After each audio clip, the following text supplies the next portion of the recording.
This video will explain how I use and interpret a criminal docket sheet that I download from the state of Pennsylvania to decide whether to rent to someone.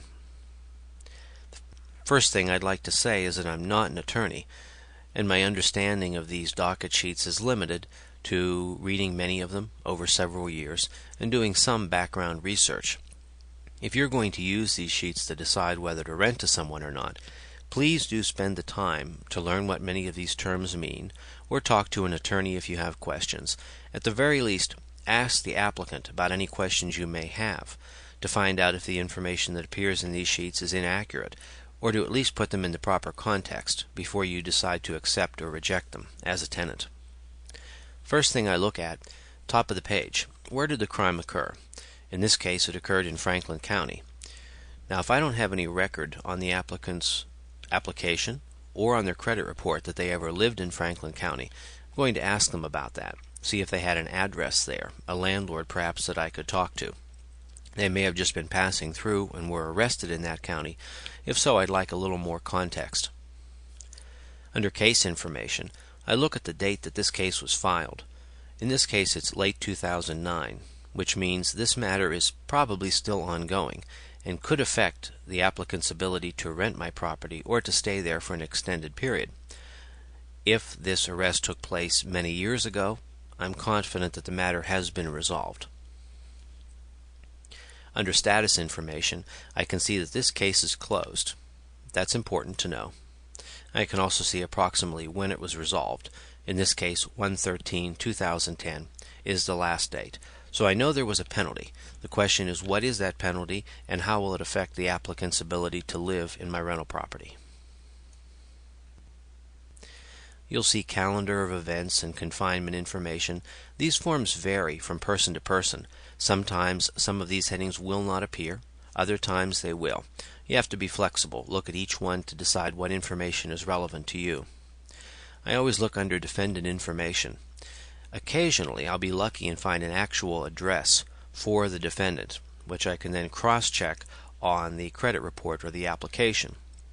And if it doesn't appear in either of those two places, I'll have an additional address that I can check out. At the very least, this sheet says Waynesboro, PA, so I can ask the applicant, when did you live in Waynesboro? As I scroll down, I carefully look at the charges. This is very important as some charges are more relevant to me as a landlord. In this case, I can see that most of these charges, in fact all of them, relate to drugs, which is a concern. A charge at the bottom which I read is manufacturing or delivery or possession or with the intent to manufacture or deliver drugs. Use and possession of drug paraphernalia. These are concerns because since this behavior occurred recently, it's likely to continue in my rental property. And drug activity is definitely something we discourage. If the crimes are related to driving, then I'm less concerned about that behavior being a negative impact on the property. But if they relate to assault or some type of disorderly conduct and certainly drugs, I'm less inclined to rent to the applicant. This is a multi-page form, and as I scroll down I see a lot more details about these charges and some of the history about them and what happened. I see in some of these charges probation was ordered, apparently. A couple of the other charges, they've been waived to court, and then there was a guilty plea to a lesser charge in the fourth charge.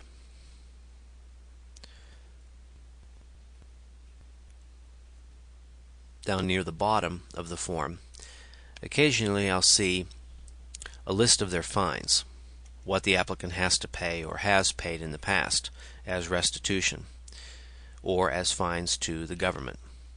In this case, the total amount is relatively small, $300, so it probably doesn't have a great impact on their ability to pay rent. But if they're behind on their fines, that applicant could be arrested, and that could compromise their ability to pay rent, especially if they have to pay a large amount of back due fines all at once. Those are a few of the things I look at when I read and review a docket sheet. It's one part of our process to decide who to rent to. It's not the only thing we do, but it is a useful tool, and it is free and easily available for any landlord. If you'd like to learn how to download these forms, check out the previous video from Videos for Landlords.